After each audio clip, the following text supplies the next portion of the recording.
लाडकी बहिणीच्या मे महिन्याचं अनुदान आदिवासी विकास विभागातून वळवण्यात आल्यानंतर विरोधक चांगलेच आक्रमक झालेत।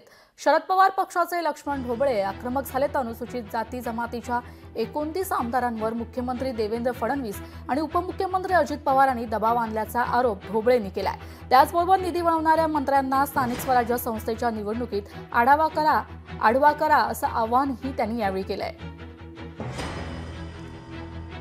दलितांचे आणि आदिवासी जे मलूल आहेत, जे गरीब आहेत, जे ज्यांना सवलतीबद्दल माहिती देखील नाही, अशा माणसांचे पैसे वळवण्याचं धाडस जर करत असतील तर येणाऱ्या स्थानिक स्वराज्य संस्थांच्या निवडणुकामध्ये मताच्या ठोक्यागणिक दलितांचा निधी वळवणारा मंत्री आडवा केला पाहिजे, अशी विनंती महाराष्ट्रातल्या दलित समाजाला मला करायची आहे।